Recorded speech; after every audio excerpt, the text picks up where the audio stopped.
Tumultuous two-year span in Boston for Kyrie Irving following his trade from Cleveland in 2017. The All-Star guard suffered a knee injury during his first season, which forced him to miss their playoff run. Then in the second year, the Celtics underachieved by losing in the second round of the playoffs. Kyrie heading home after agreeing to a 4-year, $142 million deal with Brooklyn. He will have KD as his running mate with the Nets, but not next season as Durant recovers from a torn Achilles. Max Kellerman. Yep. How much pressure is on Kyrie with no Durant this season? There's a lot of pressure on Kyrie. There's always going to be pressure on Kyrie Irving, and it appears that he wants it that way. If you are going to be the face, or in this case, one of the two faces of a franchise, in the major market, in the known universe, New York is the single most important city in the world. Like media platform, the amount of business that's conducted, the cultural hub of the country, like et cetera, et cetera. You want to be the face of the ascendant franchise, now the number one basketball franchise in town. There's going to be pressure. Especially when, this is a team that made the playoffs last year, especially when you're coming from Boston, who has as rich a tradition, if not richer, in basketball in the NBA than anyone, and you're widely perceived now as having kept that franchise down last year. Now you're in New York. KD ain't going to play this year. I have news for people. Oh, he's going to come back from the Achilles. You think KD is going to rush back from an injury when he just did that and may have compromised the rest of his career? He's going to do it again? That would be unwise. This is Kyrie's team. It's Kyrie's town. They made the playoffs. He has reputation damage now to fix. There is pressure on Kyrie Irving, and it appears to me, Stephen A., that's what he wants.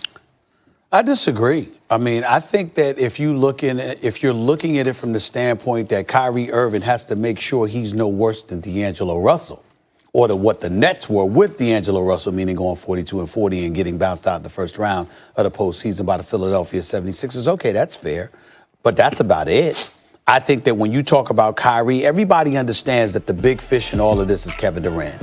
Everybody understands that when you talk about Brooklyn and the potential of being title contenders, you only say that because you anticipate that eventually Kevin Durant is going to be on the court, and you envision what they're going to be once Kevin Durant arrives. Without Kevin Durant, with it just being Kyrie, although he's an upgraded version from D'Angelo Russell, at least at this particular point in time in his career, there's but so much expectations from the Brooklyn Nets with Kyrie Irving as opposed to D'Angelo Russell. But without Kevin Durant, you don't expect them to be better than Boston. You don't expect them to be better than Philly. If Kawhi stays in Toronto, you don't expect them to be better than them. You don't expect them to be better than Milwaukee, even though they just lost Brogdon and Mirotic. So when I look at it from that perspective, I am of the mindset that, of course, Kyrie Irving needs to ball. But the pressure that existed in Boston, I don't think it exists in Brooklyn because Sean Marks and Kenny Atkinson have their culture,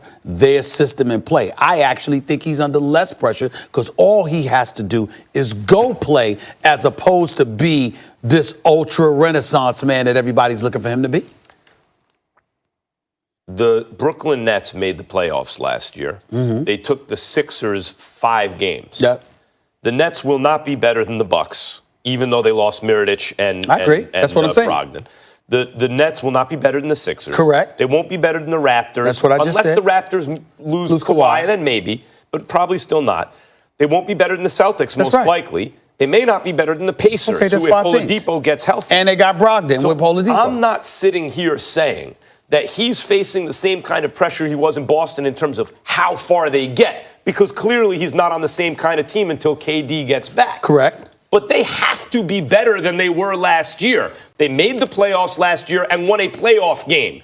And it can't just be like they win 2 playoff games. They have to, at bare minimum, really extend one of the powerhouses in the first round in the playoffs. Or else, and that's the bare minimum, it'd be in his best interest to win a playoff series. Or else, people will start saying, I don't know, Kyrie wasn't a winning player until LeBron got to Cleveland.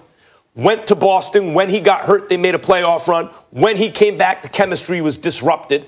And then he goes to Brooklyn, and they're no better than they were the year before, even though they just swapped him out for D'Angelo Russell.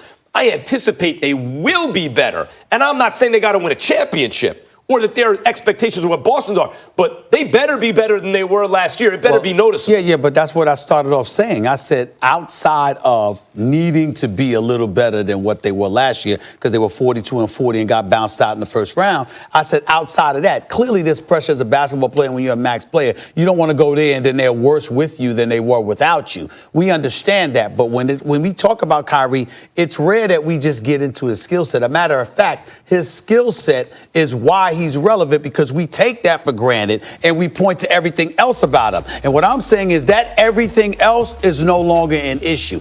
This is the first time in his career he's had an opportunity to choose his destination. He got drafted by Cleveland. He got traded to Boston. Other than him choosing Duke, he's never been in a position to choose his own destiny. He's near home, near his family and friends, where he wants to be. He's happier. And I think it's a situation where bottom line is Kyrie Irving just has to go out there and play and win basketball games. No, it's more than that. It's more than that, because yes, Boston has an intense media, especially about basketball, because there's a rich tradition in that town. And yes, the Nets have a better relationship with the media than the Knicks do. But Stephen A., having your own team, and before KD gets there, let's make no mistake, it's Kyrie's team, being the number one star in town. Who's a bigger star in basketball right now in New York City than Kyrie Irving? Knicks or Nets before KD gets there? Well, that ain't saying much. Who do the Knicks have? Include the New York Football Giants. It's him and Saquon Barkley. Yeah. Right, because Odell's gone. Yeah, okay. The Jets. I mean, I love Jamal Adams, Baseball's not as popular as it once was. Right. Okay. So what I'm saying Derek Jeter's gone. When you are maybe the number one athlete in a market, the number one star, you also have to deal with the media. And there's more media here than anywhere else. So all the issues you just talked about, in a certain way, it's a clean slate. Hey, he made the choice, da-da-da.